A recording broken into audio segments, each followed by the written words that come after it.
Honestly, I think that the worst thing ever to happen to martial arts are colored belts. What does the belt system mean for you? Nothing.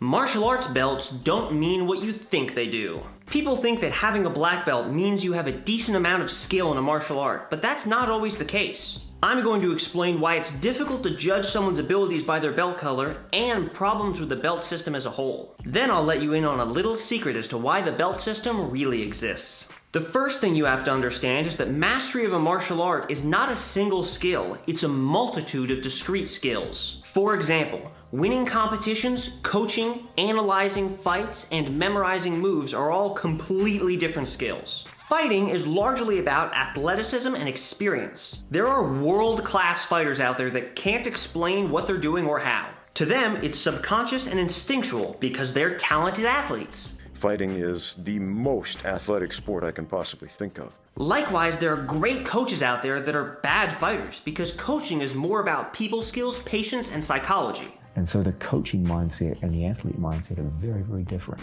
There are even people out there that are walking encyclopedias with unparalleled understanding of their art, but you've never heard of them because they don't have the athleticism to fight or the people skills to coach. And there's no guarantee that any of these people could break down or analyze what's happening in an actual fight. As an example, look at coaches like John Danaher and Freddie Roach. Danaher, who's considered the best grappling coach in the world, never even competed. I'm not the most competitive person in the world, and I actually have a crippled leg. Freddie Roach, who's considered the best boxing coach in the world, did compete, but was painfully mediocre. A broken hand and a series of losses derailed Roach's career, and suddenly, at age 26, Freddie was finished as a fighter.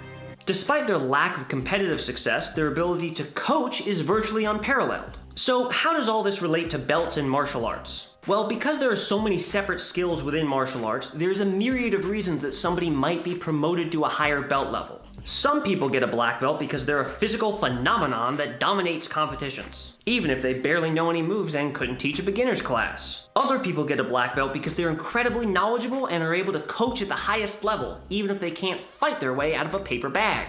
I know a lot of people believe that everyone should have a sufficient level of knowledge and martial ability before they get a black belt. And it's a nice idea in theory, but when your student is a world champion, it's kind of hard to tell them they don't deserve a black belt. Likewise, it's also hard to tell a walking encyclopedia of martial arts knowledge that they won't get promoted because they don't win competitions. Every black belt gets their belt for a different reason, whether it be knowledge, competition, coaching, or just consistently showing up to class for long enough.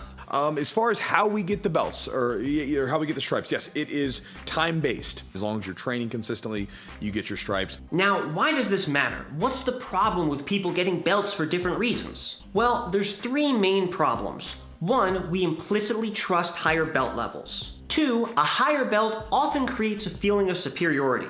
And three, it creates hierarchy in a place that really shouldn't have much hierarchy. When a black belt tells you how to do a move, you generally believe them. Why wouldn't you? They're a black belt. Unfortunately, having a fancy belt doesn't necessarily mean they know what they're talking about. Chael Sonnen is a black belt in Brazilian Jiu-Jitsu, and he thinks heel hooks don't work. Heel hooks should not work. Heel hooks do not work. I actually rolled with a BJJ black belt instructor that taught cross-collar chokes incorrectly, and that's a very basic move. I've actually had Lucas Lepre, a world champion, tell me to my face that someone exclusively interested in no-gi needs to train gi. That doesn't make any sense. Exactly why that statement is wrong is kind of complicated, so that might be a future video. But the short answer is that it goes against everything we know about specificity of training. And you might be thinking, but he's Lucas Lepre. He's won the 4 majors, gi and no-gi. He has to know what he's talking about. Oh, how I wish that were true. I know this sounds weird, but no, he doesn't necessarily have to know what he's talking about. We know beyond a shadow of a doubt that Lucas Lepre is a very talented athlete with a solid grasp of grappling. But understanding grappling and understanding the research behind training methodologies are different things. Even world champions have habits and beliefs passed down from their coaches that they never bothered questioning.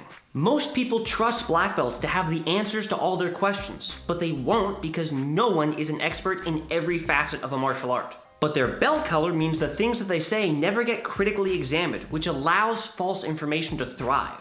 Recently, I had someone comment that I should list my qualifications at the beginning of certain videos to add to my credibility. Good thought, but I specifically don't do that because, first of all, I don't have any qualifications, but second of all, they don't actually matter in the context of this channel.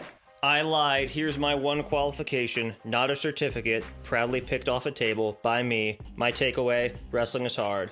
Okay, that is all I have.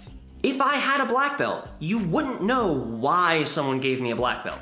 It could be because I'm a martial arts genius, or it could be because I came to every class for 10 years and they took pity on me. Black belts can say stupid things, and white belts can say brilliant things. Everything needs to be critically examined, and we have to recognize that individuals often have a specialty and might know very little outside of it. But while black belts aren't always right, that doesn't mean they don't think they're always right. There's kind of a stigma with martial arts instructors that they're the end-all be-all, when in all actuality, at one point they were a student too, and I think a lot of us are missing that. Imagine if I had informed that black belt instructor that he was doing cross-collar chokes wrong. Do you think he would have been grateful to the 20-year-old white belt correcting him during class? Or do you think he would have said, "You're a white belt, I'm a black belt, shut up"? That argument is obviously an appeal to authority, but it's very common in a lot of the martial arts gyms I've seen. Focusing overly on your belt rank is toxic. We're all guilty of a certain amount of ego, and it's hard to learn from someone that you view as beneath you in the hierarchy.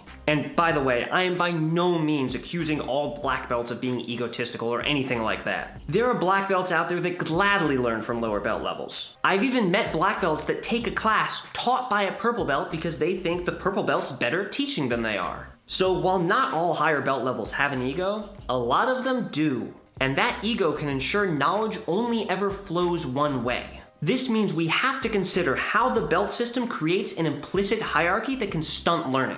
If a brand new person walks into class and has a question to ask, they're going to ask the highest belt rank. But the person with the highest belt rank might not be the best person to answer that question. If you need help with your spinning back kick, you're probably going to go to the nearest black belt. But it's possible that there's a green belt that's actually more qualified to show you because they've been doing nothing but the spinning back kick for 6 months. But the black belt that you ask probably isn't going to refer you to that green belt because humans have egos. No black belt wants to go, actually that green belt's smarter than me, go ask them.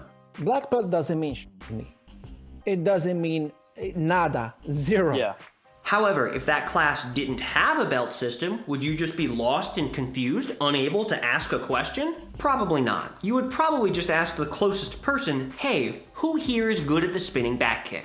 Under those conditions, you'd probably be more likely to end up learning from the correct person. Or if all else fails, you would still know to ask the instructor.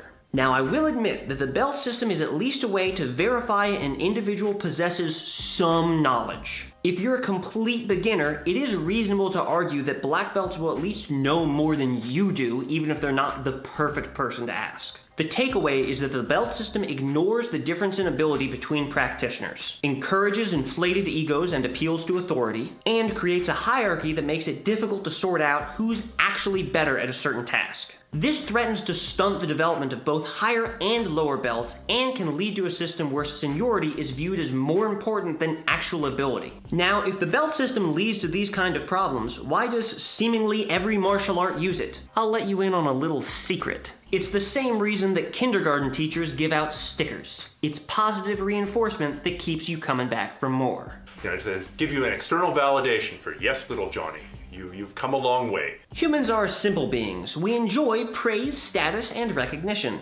We're likely to work harder when we can get something that symbolically represents our coolness. If you're thinking of quitting martial arts, but you just got your brown belt, don't you kind of want to get your black belt first? And if you stay long enough to get your black belt, that means you're giving your gym money for a longer period of time. It's a way to get you to always come back for more. And quite honestly, it's also a way for instructors to make money. It's a way to retain students. Because getting a new belt level and a higher status feels good, and there's always more belt levels to achieve. I know this makes it sound a little manipulative and predatory, but there are genuine benefits to it as well. Having a reward system makes the journey more fun, and it encourages you to keep going when you otherwise might have gotten disheartened. So what do you think? Is the belt system a way to encourage students to learn and grow? Or is it just a way for gyms to get more money while inflating egos and painting different skill sets with the same brush? Let me know in the comments below. And also subscribe, because higher subscriber counts are my positive reinforcement to keep making videos.